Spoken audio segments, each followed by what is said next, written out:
Assalamu alaikum wa rahmatullahi ta'ala wa barakatu. Yan uwana yan Kano, jihar mu mai albarka. Ina so na dan yi mana wani tsokaci ne kaɗan dangane da wannan sha'anin zaben. A halin da ake ciki a yanzu, ina ga kun samu labarin cewa shugaban ƙasa Muhammadu Buhari ya gama shiri tsaf zai tafi Saudiya domin aiwatar da aikin umara.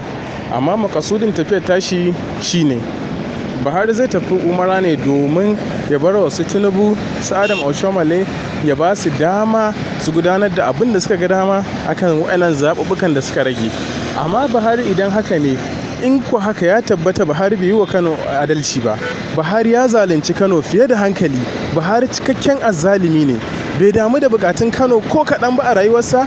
Bai ƙi ya tafi yanzu Yarbawa su shigo al'amuran zaben nan a zo a rasa rayuka a Kano ba. Wannan shine sakayya da Buhari zai mana. Wallahi azimu Buhari ka cika azzalumi, kuma wallahi azimu in dai da wannan manufar don a cutar da Kano kai ka tafi umara, wallahi tallahi sai ka gani. Insha Allahu zaluncin da kai wa Kano, insha Allahu cikin gaggawa sai Allah ya saka mana. Ka je umara su kuma su shigo, wallahi azimu sai dai mu mutu, sai dai a kashe mu, duk abin da za a yi.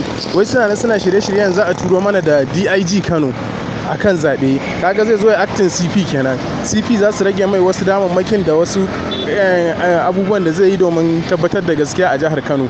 Buhari azzalimi ne kai, kuma wallahi azimu daidai muke da kai. Kano ba daura bace. Kano mun daɗe muna nuna ma soyayya tun 2003. Buhari baka taɓa faɗuwa Kano ba, amma wannan shine sakamakon abin da za ka yi mana. Ka je in ka idan ka zalunce mu ne, Allah ya fi ka, Allah ya bi mana hakkin mu, Allah ka saka mana akan Buhari cikin gaggawa. Insha Allahu Buhari sai ka haɗu da abin da irin butulcin da kai mana mu Kanawa. Allah ya saka mana, Allah ya isa tsakanin mu da kai, kuma insha Allahu Buhari sai ka ga illar butulci a duniya. Dan Kano me bai ma ba? Nan karga munafurtan mutane kana cewa duk gwamnan da bai mana ba mu canja shi. Mun zo mun zaɓi wanda muke so, ka zo ana haɗa baki da kai ana wani wannan ka riga fitowa duniya kana ƙaryatawa, alhali munafiki ƙarya kake yi. Haba da Allah da Annabi, wani irin makauniyar soyayya muka zo ɗauka muka ɗora ma? Laifin mu ne ma da muka yi ta nuna ma wajen soyayya. Ka bi kowa ne? Waye kai?